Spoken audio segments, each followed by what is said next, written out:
Bueno, muy buenas noches para todos. Muchísimas gracias por estar aquí conectados.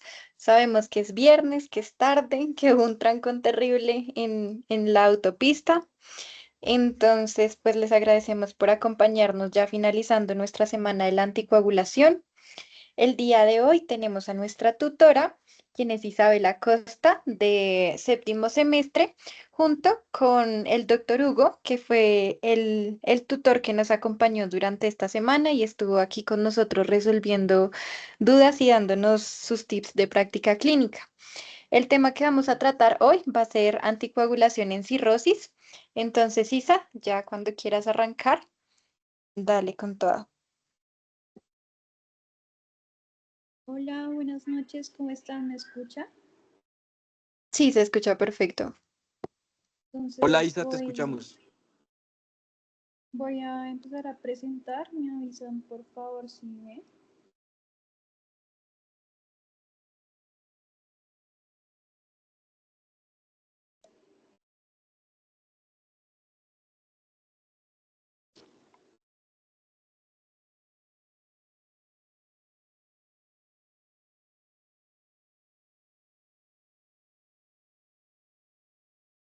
Ya vemos tu pantalla. ¿Y ven la presentación? Sí, Perfecto. Entonces, buenas noches, pues yo hoy les voy a, como ya dijo Gabriela, les voy a presentar anticoagulación en cirrosis en compañía del doctor Hugo Valencia. Entonces, este es el índice, el contenido de la presentación. Primero que todo, pues voy a presentar la cirrosis como un estado de hemostasia reequilibrada. ¿Cuáles serían los factores alterados de la hemostasia en la cirrosis? Las limitaciones que encontramos en las pruebas diagnósticas. ¿Qué implicaciones clínicas tenemos frente a todo esto? ¿Cómo sería la anticoagulación en cirrosis? El manejo del sangrado con el uso de anticoagulantes en la cirrosis, un caso clínico integrador y mensajes para llevar a casa. Entonces, como les acabo de mencionar, la cirrosis es un estado de hemostasia reequilibrada donde, pues dado a la misma patología, existen cambios simultáneos tanto en las vías prohemostáticas y antihemostáticas. Estas se compensan mutuamente creando un equilibrio hemostático que, aunque es funcional para el paciente, es frágil y hay que tener esto en cuenta, que es un equilibrio funcional pero muy frágil. Históricamente, pues hemos considerado la cirrosis como un trastorno hemorrágico adquirido, porque pues los pacientes con cirrosis, pues en los paraclínicos presentan trombocitopenia, prolongación de los tiempos de coagulación de la protrombina y la tromboplastina parcial activada, asimismo el INR, y presentan una disminución del fibrinógeno, aunque las pruebas diagnósticas nos dicen que estos pacientes presentan un estado hipocoagulable, pues se ha demostrado que los pacientes con enfermedad hepática también desarrollan eventos trombóticos, como lo sería un ejemplo, una trombosis de la vena porta, que es algo muy común. Este gráfico nos resume de coagulopathy of chronic liver diseases, nos resume un poco más este problema de la hemostasia reequilibrada, donde podemos ver que un hígado cirrótico produce menos proteína C, que sabemos que es un anticoagulante natural del cuerpo. La paradoja que existe es que también, por otro lado, hay pocos factores de coagulación, pues el hígado casi los produce en menor cantidad, y pues también hay poca proteína C, lo que hace que pues que la trombina no tenga como ese mecanismo de freno natural. Eso hace que haya una resistencia a la anticoagulación endógena, inclinando la balanza hacia la trombosis, aunque pensemos a través de las pruebas que el paciente pues está hipocoagulado de forma natural. Pues el contrapeso que existe es que, aunque los factores procoagulantes del hígado disminuyen, el factor 8 y el factor von Willebrand, que son producidos en el endotelio, aumentan drásticamente. Esto que a su vez es una forma de compensación de la trombocitopenia, y pues todo esto también fomenta la formación de la fibrina. Entonces, pues esto nos resume un poco cómo sería ese reequilibrio de la hemostasia, donde hay trombocitopenia, pero a la vez hay mucho factor von Willebrand, que eso nos lleva a una adhesión conservada, pero por otro lado, pues hay pocos factores de coagulación producidos por el hígado y poca proteína C, lo que genera una generación de trombina mantenida que nos lleva a riesgo de la trombosis. Asimismo, por el lado de la fibrinólisis, hay menos plasminógeno, menos inhibidores, lo que hace que la fibrinólisis sea un proceso inestable pero funcional a su vez. Entonces podemos ver las dos en la cirrosis, pues no es un estado de hipocoagulabilidad como siempre lo hemos pensado, sino pues como ya les he dicho, es un equilibrio frágil con una reserva mínima. Y pues el déficit de la proteína C y el exceso de factor 8 nos explican por qué el riesgo de trombosis es tan real en estos pacientes a pesar de tener un INR prolongado en 2, 3.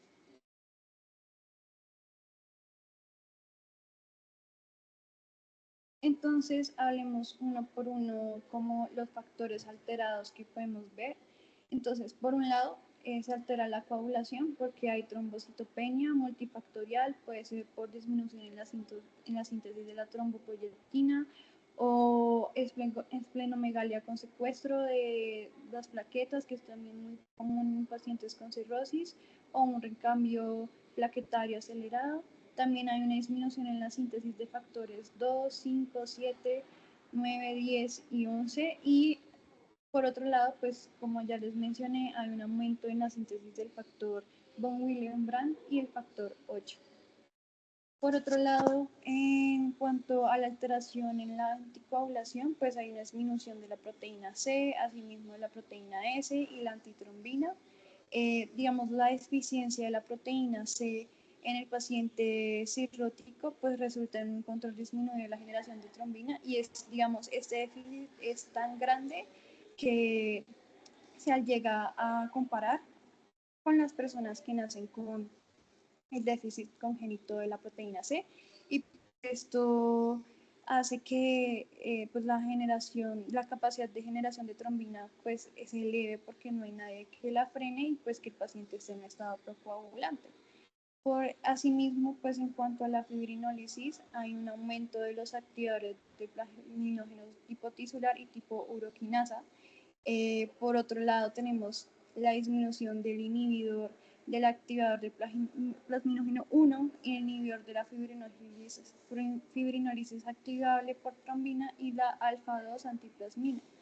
Hay una disminución del plasminógeno y permeabilidad disminuida del de fibrina, lo que hace que pues, esté en un estado de hiperfibrinólisis. Entonces, pues aquí vemos toda la paradoja del estado de hemostasia reequilibrada, pues que el cuerpo, aunque unos factores disminuyen, otros aumentan como para tratar de compensar, pero aún así esto es muy frágil y se puede ver alterado por cualquier cosa que le pase al paciente.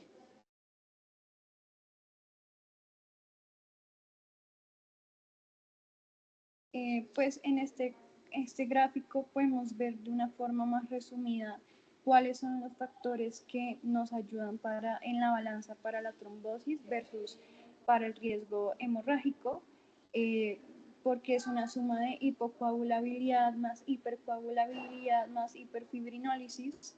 Entonces aquí concluimos que en la cirrosis ya no hablamos de una anticoagulación natural, sino de un equilibrio precario, pues donde el paciente tiene menos ladrillos para construir el coágulo, que es la hipocoagulabilidad, pero pues también tiene menos posibilidades para detener la coagulación, que sería la hipercoagulabilidad, y pues dado el caso de que logre formar un coágulo, este es un coágulo de mala calidad y que se deshace pronto por la hiperfibrinólisis. Entonces, en estos pacientes, digamos, el punto crítico no es evitar como el sangrado a toda costa, sino pues como navegar este estado de hemostasia rebalanceada, donde el riesgo de trombosis es hace el mismo peso en la balanza como el riesgo de tener una hemorragia por la hipocoagulación. Y pues el escenario más que tendríamos que tener más presente en la práctica médica, pues en el riesgo de trombosis sería la trombosis de la vena porta y sangrados postquirúrgicos o postprocedimientos en general. Como les hablaba también, con estos pacientes presentamos limitaciones en las pruebas diagnósticas, pues tenemos limitaciones en las pruebas generales, que son el tiempo de protrombina y de tromboplastina y el INR, pues no se ve realmente reflejado, con estas pruebas no se ve realmente reflejado el riesgo hemorrágico debido pues que a estas pruebas solamente miden factores procoagulantes, no miden factores anticoagulantes y no refleja pues la elevación del factor 8. Por eso que un paciente tenga los tiempos prolongados o el INR elevado de 2 a 3 o incluso más no significa que el paciente esté teniendo una anticoagulación efectiva. Por otro lado, pues también tenemos unas pruebas globales de hemostasia, que serían las pruebas de generación de trombina basadas en plasma y las viscoelásticas de formación de coágulos, pues que han sido como una herramienta principal pues para desarrollar esta teoría y el concepto de la hemostasia reequilibrada, pues demostrando que el paciente puede tanto sangrar como formar trombos. Entonces, la conclusión de aquí, ¿cuál es la primera conclusión? Primero, que ese nuevo balance hemostático es mucho más frágil pues en pacientes con enfermedad hepática que en individuos sanos, que en la cirrosis se pueden presentar los dos escenarios de evento hemorrágico como evento trombótico y que factores como la sepsis, la hipotermia, la disfunción renal u otro factor que intervenga en este equilibrio pues pueda desplazar este balance en cualquier dirección, ya sea hacia la trombosis o hacia la hemorragia, especialmente en pacientes que tienen una etapa descompensada, Child-Pugh B, C especialmente. Entonces, ¿cuáles son las implicaciones clínicas de este reequilibrio de la hemostasia? Son que pues muchos procedimientos invasivos ahora se realizan sin profilaxis, con plasma fresco congelado en pacientes con el TP prolongado. Ahora hay mayor conciencia de la necesidad de terapia antitrombótica, pues incluso en pacientes que las pruebas de coagulación pues, están prolongadas. Por ejemplo, un paciente con cirrosis, una FA. Y reconocer también que los sangrados en cirrosis, por este mismo concepto de la hemostasia, se ha demostrado que es más que todo causa del sangrado varicela aguda, dada la hipertensión portal, que es muy común que estos pacientes tengan un síndrome de hipertensión portal, o ya sea por una lesión mecánica dado un sangrado después de un procedimiento, más no por las alteraciones hemostáticas per se que presentan estos pacientes. Ahora pasemos a hablar un poco de los anticoagulantes en cirrosis. Hay que mencionar primero que cuando yo quiero anticoagular a un paciente que tenga cirrosis, debo siempre individualizarlo, teniendo en cuenta la clase Child-Pugh que tenga el paciente y también considerando las alteraciones farmacocinéticas y farmacodinámicas de cada pues, agente. Entonces, pues se los voy a mencionar. Empecemos con los DOACs. En esta primera, la farmacodinámica y la farmacocinética. Entonces, tenemos primero el apixaban. El apixaban tiene una biodisponibilidad de alrededor del 50%, tiene un metabolismo hepático del 75%, un metabolismo predominante por el CYP3A4 y una unión a proteínas del 85%. Las alteraciones farmacocinéticas en cirrosis es que pues no aumenta el AUC, no aumenta significativamente el Child-Pugh A y B, pues tras una dosis única de 5 miligramos. La absorción es principalmente pues en el estómago, el intestino delgado proximal, el intestino delgado distal y el colon proximal, que es una ventaja en cirugía gastrointestinal. Y ahorita pues vamos a mencionar un poco, vamos a hablar un poco de esto. Y pues por sus mismas, que no presenta alteración en la AOC, se prefiere mucho en pacientes con Child-Pugh A o B pues porque tiene un perfil farmacocinético favorable para esta clasificación de los pacientes. Por otro lado tenemos el Rivaroxaban, que este tiene más biodisponibilidad del 80 al 100%, metabolismo hepático es alrededor del 65%, también tiene un metabolismo predominante en el CYP3A4 y tiene una unión de proteínas más alta. Esto tiene más alteraciones farmacocinéticas en el avance de la enfermedad en Child-Pugh. Entonces, la implicación clínica, ¿cuál es? Pues que se contraindica significativamente en el Child-Pugh B y C porque se acumula. Su absorción también, al hacer en el estómago intestino delgado proximal, pues tiene algunas consideraciones en pacientes que tengan cirugías del estómago y así.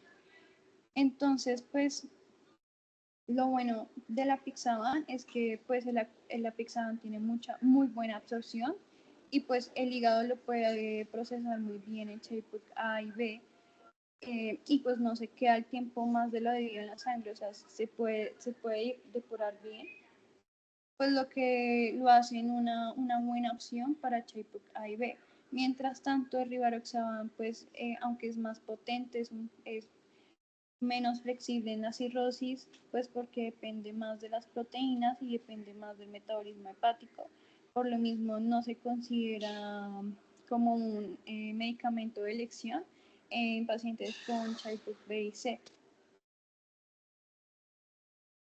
Por otro lado, de los DOACs tenemos el Endoxaban, que tiene una biodisponibilidad del 62%, su metabolismo hepático es del 50%, el metabolismo por SGP3A4 es mínimo y su unión de proteínas es un poquito menos del 55%.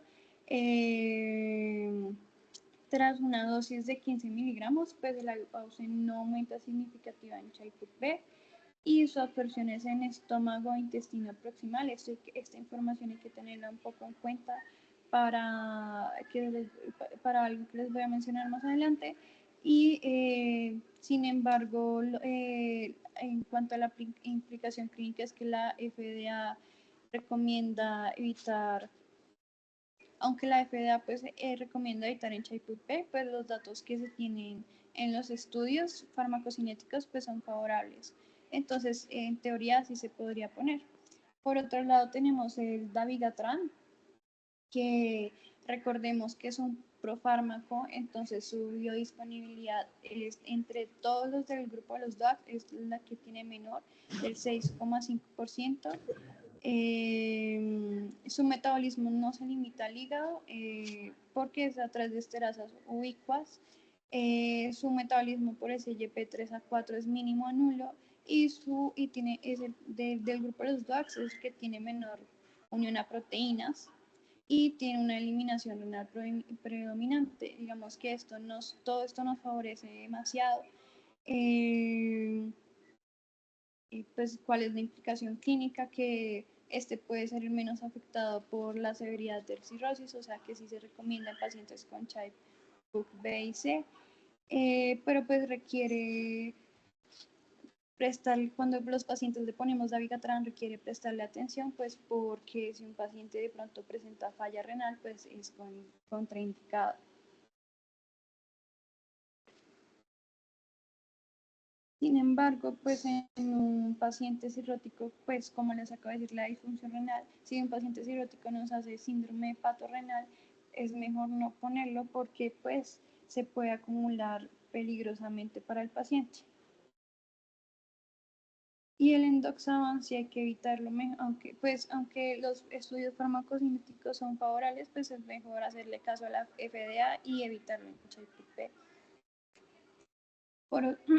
Pasemos a los Isa, agonistas de la vitamina ¿me K. escuchas?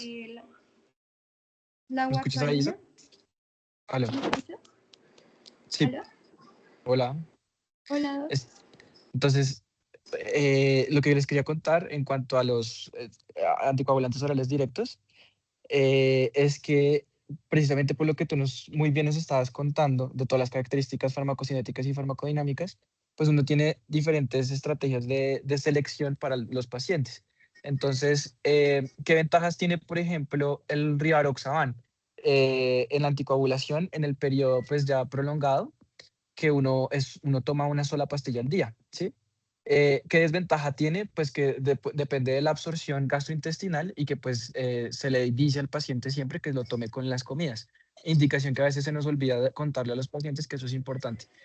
Eh, eso pues como para tenerlo en cuenta por las consideraciones de selección o elección pues para el paciente. El apixaban, pues ya vimos que el apixaban, históricamente nosotros siempre hemos sabido que es el que menos sangra en enfermedad tromboembólica asociada a cáncer por el estudio Caraballo. También nos dice pues de manera retrospectiva que esos pacientes son los que menos sangran.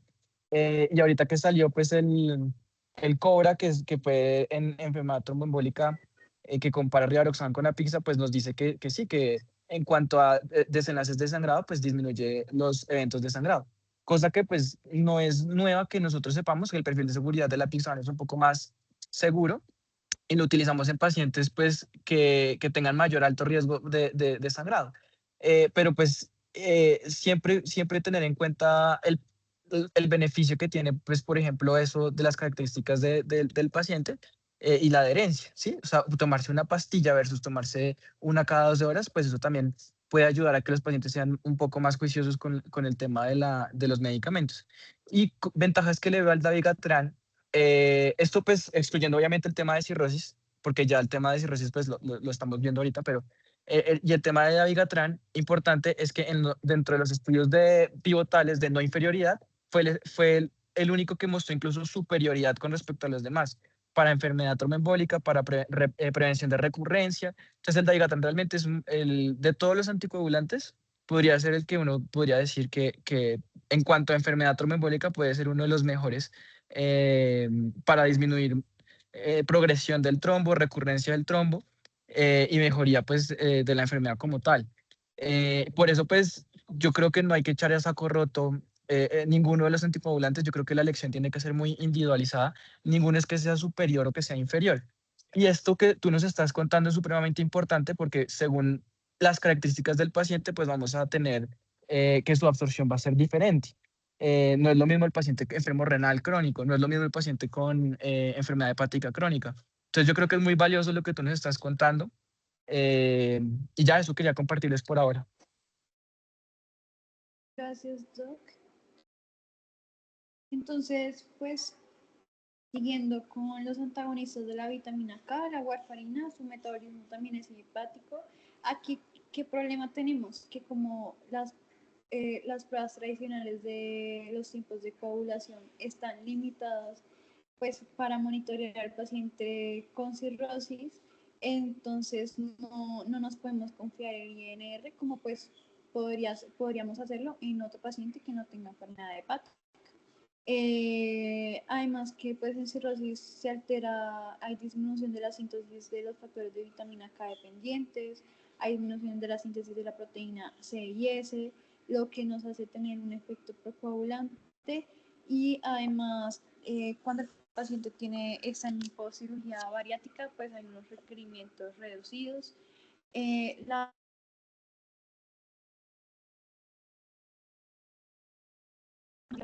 que tenemos agentes reversores disponibles y que es la única opción junto con las heparinas de bajo peso molecular para el paciente en HIPOP, pero pues la desventaja es que tenemos el monitoreo es casi que incierto con el INR o tendríamos que hacer un monitoreo muy seguido pues porque es problemática, porque al final como el INR se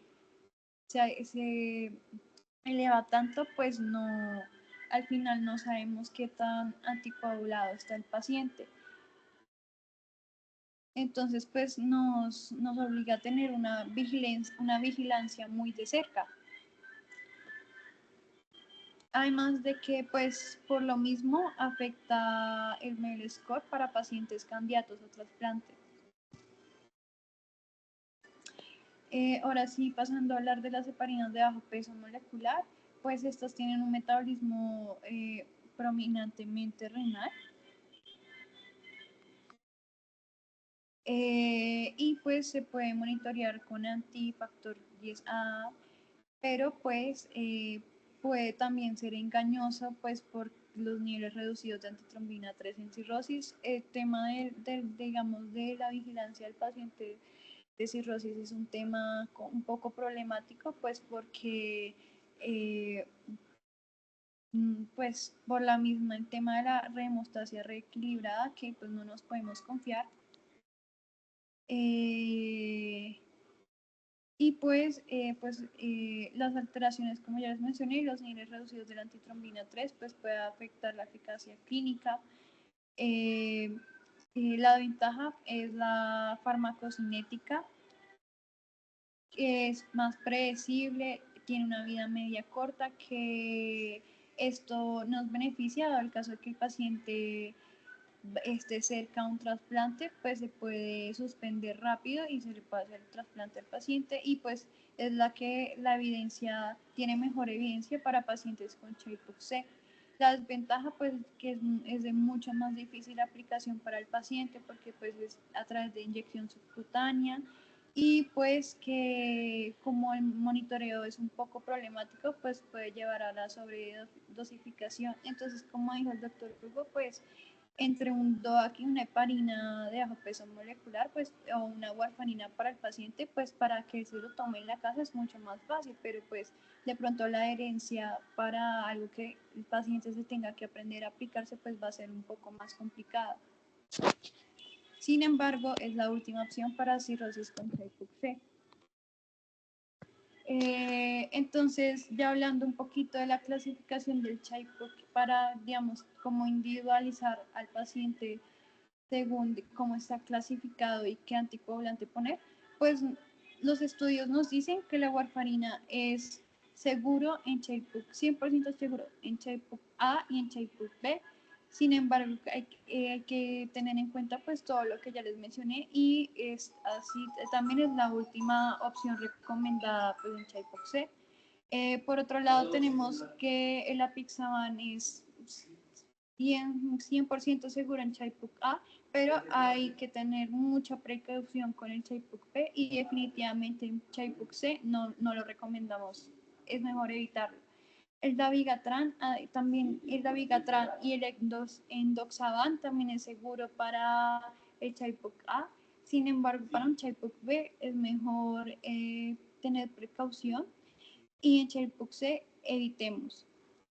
El rivaroxaban es seguro en Child-Pugh-A y se contraindica en Child-Pugh-B y C, pero es mejor, pues igual uno siempre tiene que individualizar al paciente y ver, digamos, el paciente, sus antecedentes y pues su estilo de vida. Y pues las heparinas de bajo peso molecular es la mejor opción en todos los tres tipos de Child-Pugh, excelente en Child-Pugh-C, más si el paciente se le va a hacer trasplante, pero pues su aplicación es mucho más difícil para el paciente. Entonces, pues hay que tener todo esto en cuenta.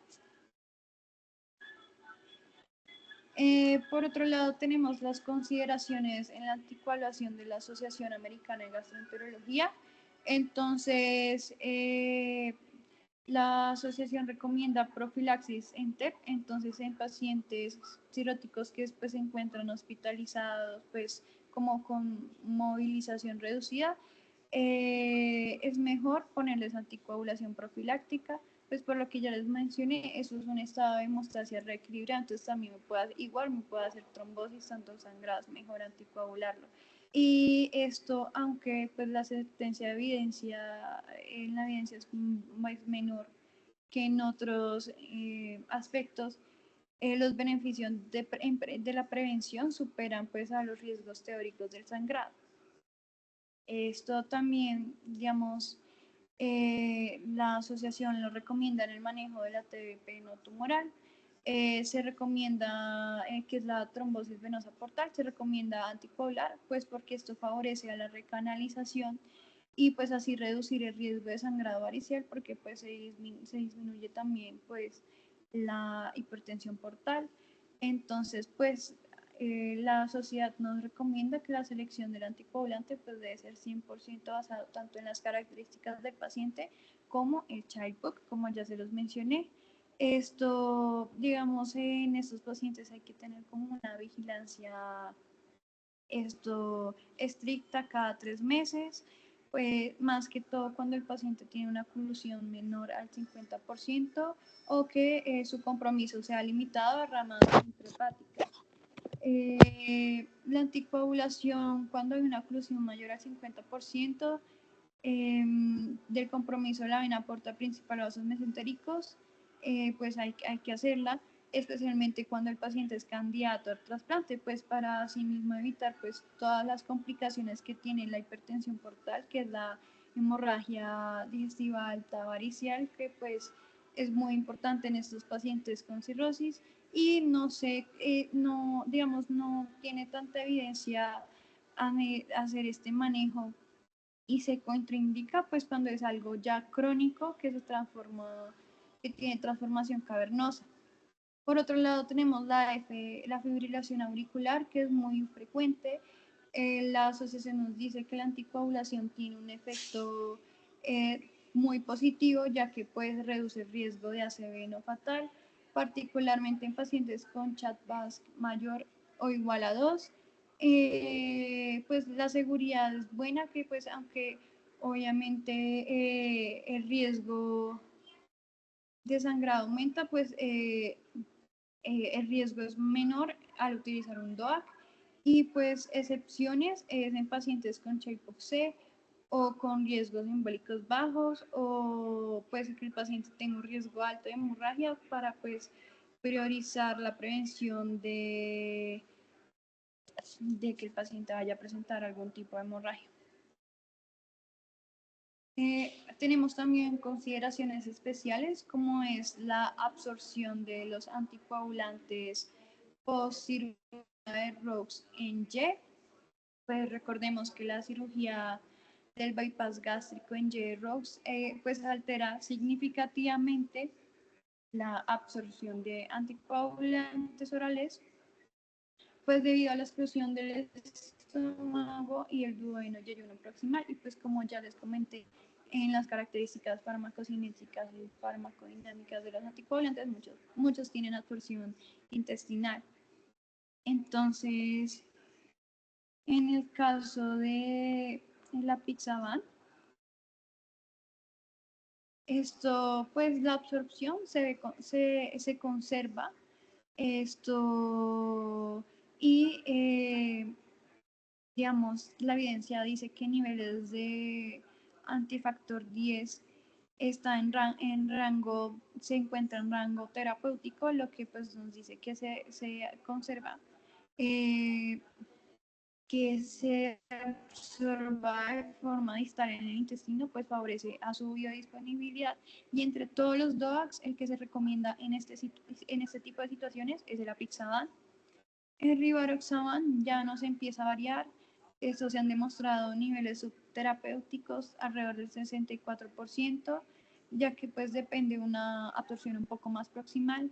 Entonces la recomendación es mejor evitarlo, pues porque su absorción post esta cirugía es más variable. El dabigatran sí, su absorción es muy reducida porque la evidencia demuestra que el paciente pues cuando lo utiliza, tiene niveles plasmáticos pues subterapéuticos y pues es ineficaz cuando se resecciona pues mucho. Entonces pues no se recomienda porque la verdad por la misma absorción pues no nos va a servir. El endoxaban también se cree que está posiblemente reducida pues por sus mismas características, aunque pues la evidencia actualmente es un poco limitada y todavía no hay datos suficientes pues como para tener conclusiones sólidas. Entonces ya digamos el uso de endoxaban es con precaución y pues debe ir con pacientes con poscirugía de ROX en Y, pues es mejor como dependiendo de la individualización y de las características propias del paciente. Pues la warfarina no aplica porque pues la absorción es más metabolismo hepático, requiere dosis menores y es la opción número 1 en anticoagulación crónica y pues esto es de la consideración clínica del monitoreo mediante el INR, pues hay que sopesarlo porque pues como ya lo he mencionado muchas veces, el INR nos puede salir prolongado de forma basal. Asimismo hay que tener pues las interacciones medicamentosas que pueden haber, que esto pues nos puede llevar a requerir ajustes de la dosis o así evitar los DOACs. Hay contraindicaciones absolutas cuando el paciente tiene una trombocitopenia severa menor a 50.000 plaquetas, cuando el paciente tiene un sangrado mayor reciente, cuando tiene varices de alto riesgo sin intervención o coagulopatía activa y pues siempre antes de anticoagular a un paciente con cirrosis y más que todo con esta situación especial, obviamente hacerle su tamizaje para ver cómo está y así considerar qué anticoagulante poner y en qué dosis ponerla.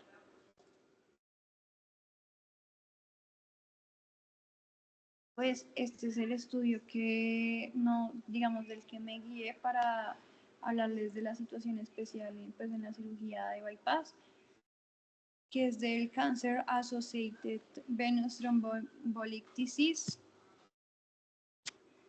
Ahora sí, pues en estos pacientes también podemos tener el otro escenario de que sangren con el uso de anticoagulantes porque es muy frecuente.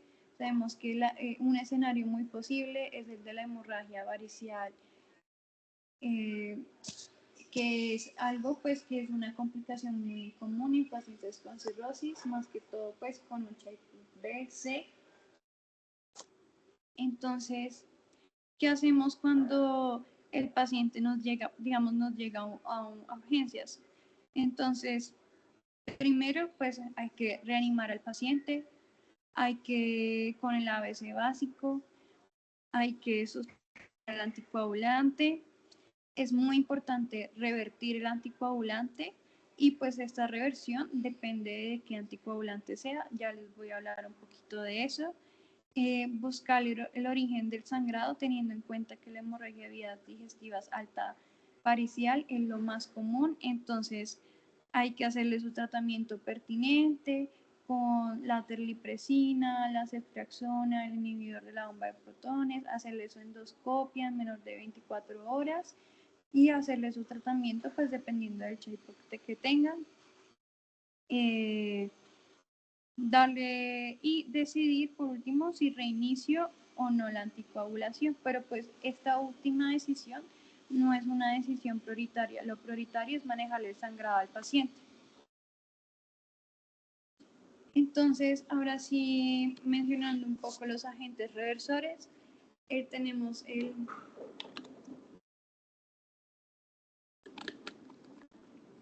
Idarazumab, o también conocido como Praxbi, que es específico para el dabigatran. Entonces, ¿cuál es el mecanismo de acción?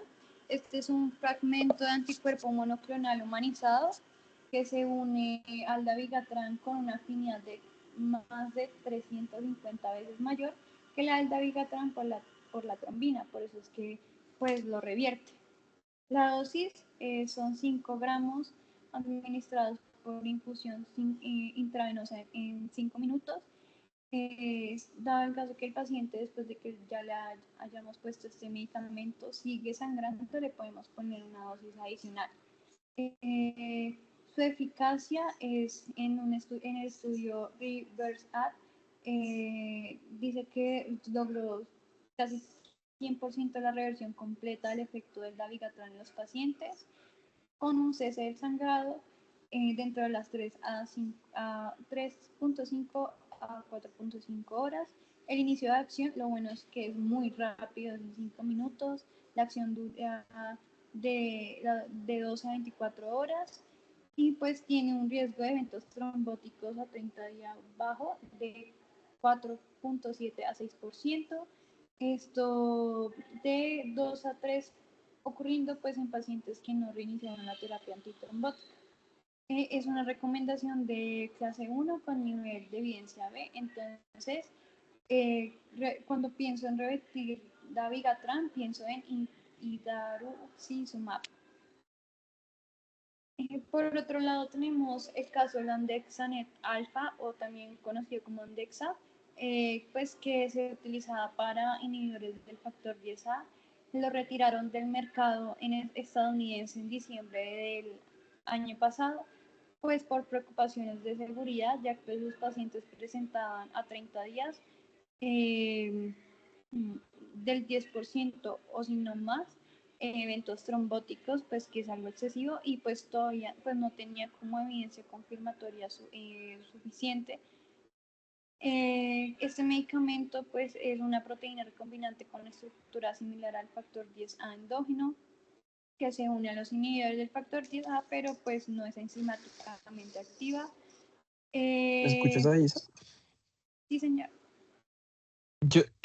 Entonces, me encanta que hables de esta parte porque fue lo único que no les dije de las consideraciones de todos los anticoagulantes, y es que en cuanto a los agentes reversores, el único anticoagulante oral directo que tiene un agente reversor es el dabigatran, que en estos momentos pues está aprobado y que sirve, y pues es una ayuda muy útil para consideraciones importantes en los pacientes.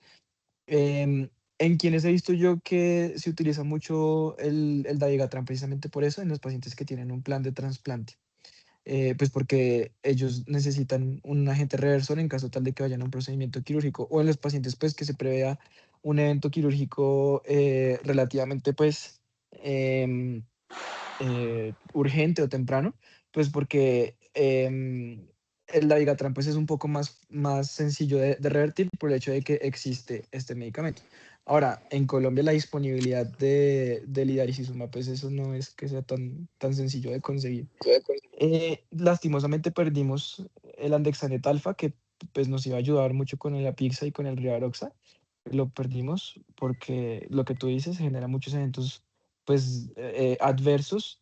Entre estos pues también aumentan el riesgo trombótico. Entonces eso es algo muy paradójico y que definitivamente pues por eso no es una estrategia que utilicemos en estos momentos.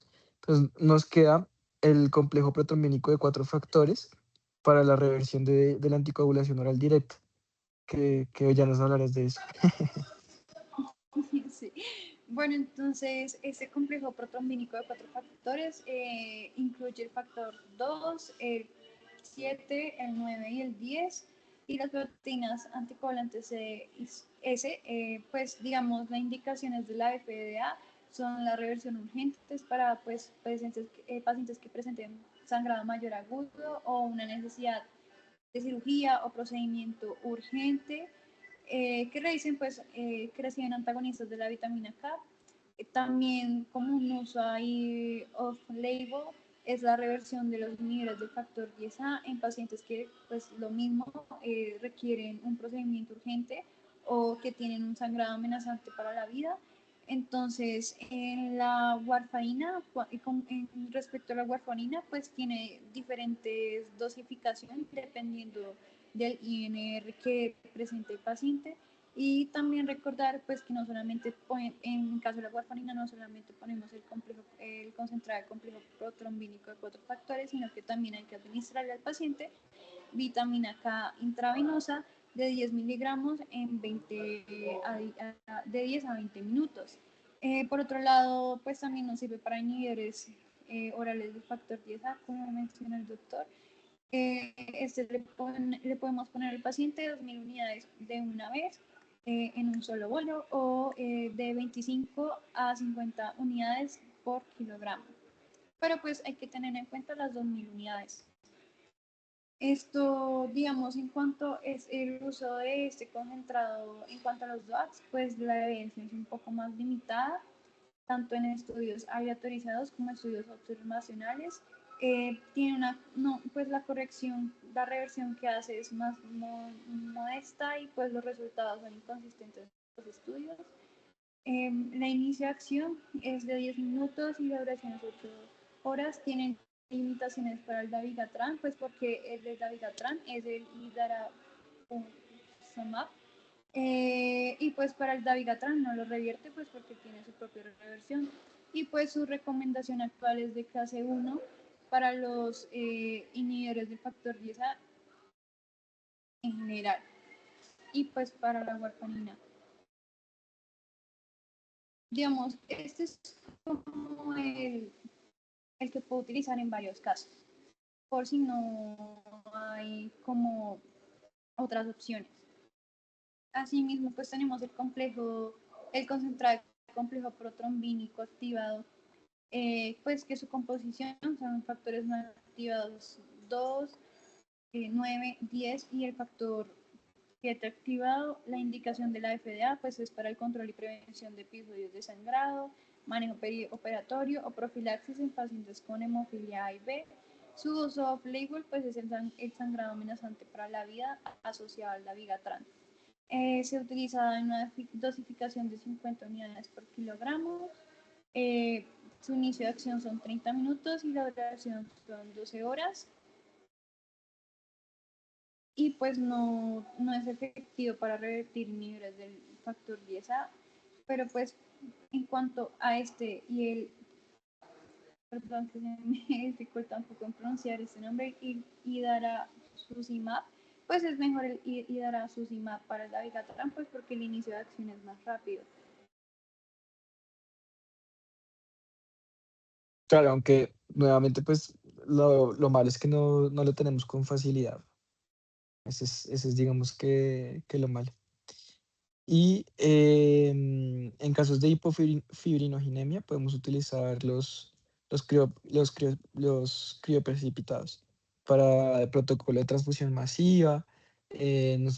Todo eso pues podemos utilizar plasma fresco congelado, plaquetas, unidades de glóbulos rojos y los crioprecipitados y el plasma fresco congelado. Que eso pues hay que tenerlo en cuenta con la indicación de protocolo de transfusión masiva, porque tienes que reponer factores de coagulación y bueno, los componentes de la sangre total. Pero pues ya esos son en esos casos. Entonces, pues ya para ir cerrando la charla, llegamos al caso clínico. Digamos que es para integrar todo lo que ya hemos aprendido hasta el momento. Entonces, tenemos a un paciente de 58 años con una cirrosis, con una Child-Pugh B. Por otro lado, tiene un antecedente de fibrilación auricular y otro antecedente de trombosis portal. Actualmente se encuentra en tratamiento con aprixaban y consulta a urgencias por una hematemesis masiva. Entonces aquí es donde nos preguntamos cómo manejar un sangrado varicial en un paciente que está anticoagulado y cuando reiniciar esta anticoagulación. Entonces, como ya se les había mencionado, el manejo inicial es primero suspendemos la anticoagulación, le hacemos reanimación hemodinámica al paciente, pues porque está perdiendo sangre, le hacemos su adecuado manejo a la hemorragia digestiva, que es la terlipresina con ceftriaxona, con inhibidor de bomba de protones, todo esto en vía intravenosa, pues ya que el paciente esté estable, hay que hacerle una endoscopia temprana en menor de 24 horas y hay que tener en cuenta la estrategia transfusional restrictiva que se recomienda transfundir a pacientes con hemoglobina entre 7 y 8 y también la evidencia nos dice que hay que evitar el plasma fresco congelado. Para revertir el apixaban, pues podemos utilizar el concentrado de los 4 factores. En este caso, la dosis son de 25 a 50 unidades por kilogramo.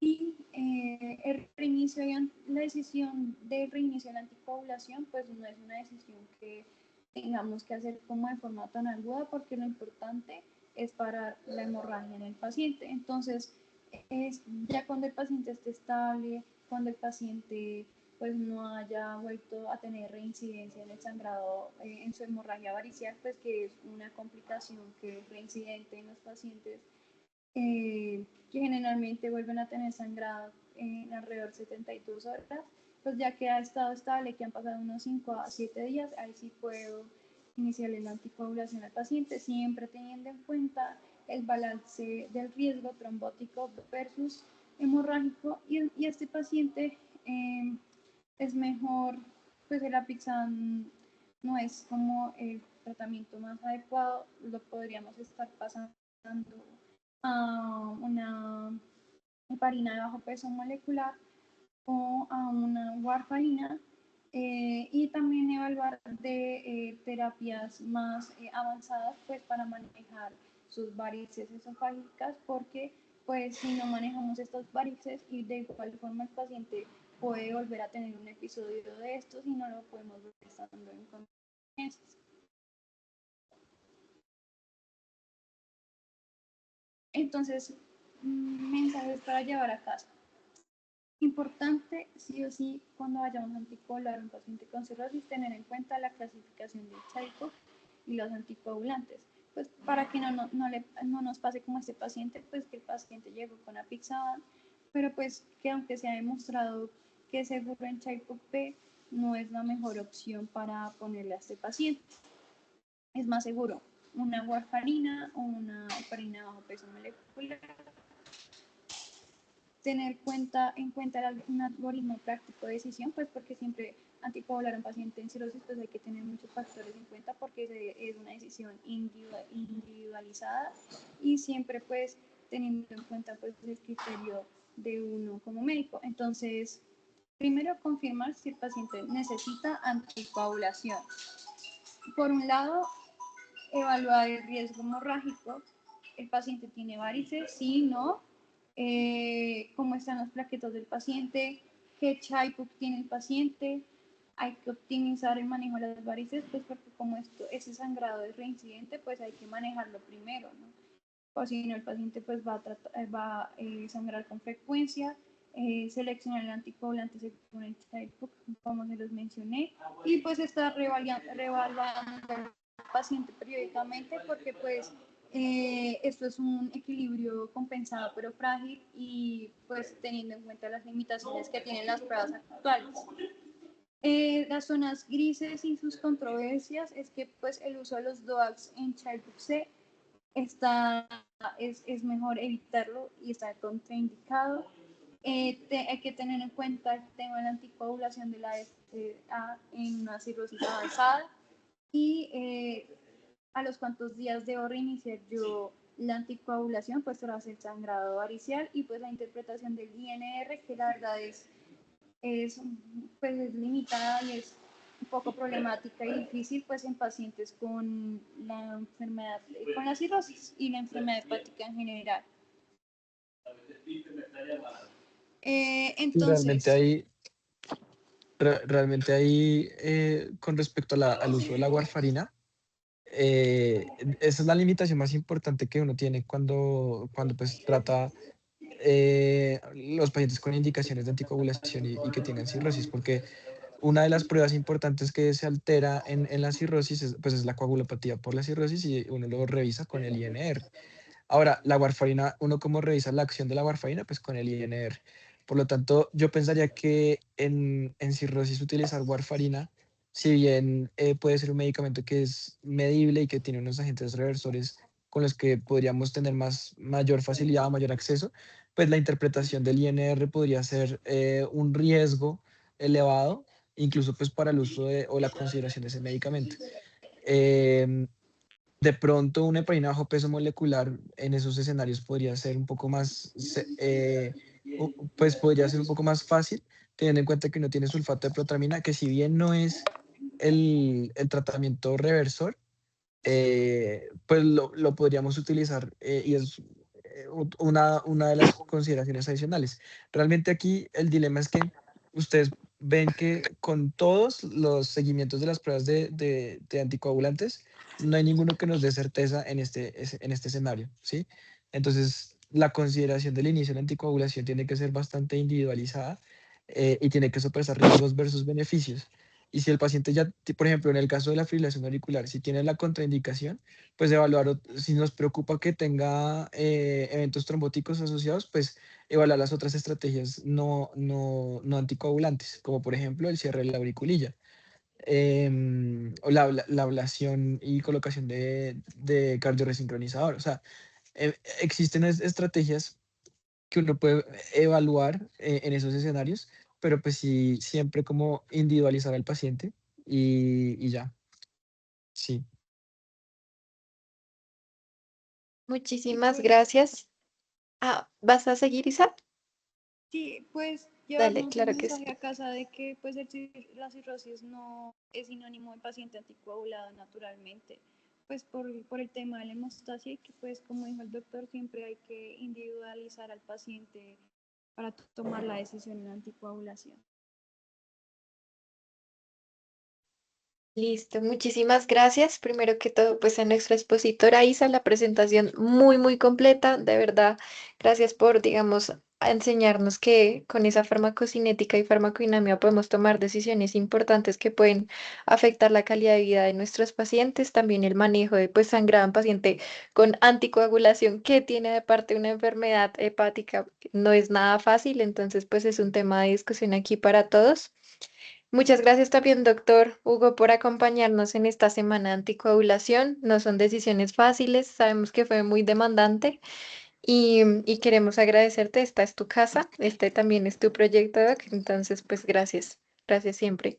Para los participantes que están interesados en el diplomado de reconocimiento por su asistencia, pueden llenar el link que voy a dejar en el chat. Chicos, no, muchas gracias a ustedes. Isa, muchísimas gracias por tu presentación. Eh, Siento que estuvo increíblemente completa. A mí me encanta, es que Isa fue estudiante mía cuando yo era profe de la U, y pues ver que ustedes avanzan, y que avanzan tan bien, pues eso es algo muy chévere y muy bonito de ver. Entonces, Isa, de verdad que muchas gracias. La presentación de verdad quedó muy buena. Creo que quedamos con muchos aspectos claves de una enfermedad que realmente es muy difícil de manejar. Todo esto, no tenemos una receta, es un algoritmo que no tiene una manera única de verse como algoritmo. Entonces eso es algo que invita mucho a reflexionar. Em, Ninguna decisión logra ser mala, porque pues todos los puntos de vista pueden ser válidos para los casos. Lo importante es argumentarlo muy bien. Y pues lo que uno no conoce o lo que uno no lee, pues no lo va a ver, ¿sí? Entonces es un llamado pues para que hagan, para que lean, para que estudien, y eso va a hacer que ustedes hagan la diferencia cuando estén en su práctica clínica diaria. Y Gaby, muchas gracias por la invitación. Estoy muy pendiente de lo que necesiten también, cualquier otra oportunidad que se dé. Ustedes saben que cuentan conmigo para lo que sea, como yo les pueda apoyar. Me siento pues muy agradecido de ustedes de invitarme. Muchas gracias. Un abracito para todos. Gracias a ti, doctor, y gracias también a todos nuestros participantes. Que descansen, que aprovechen su fin de semana. Gracias a todos, gracias doctor, gracias Muchas gracias Gabriela. a todos.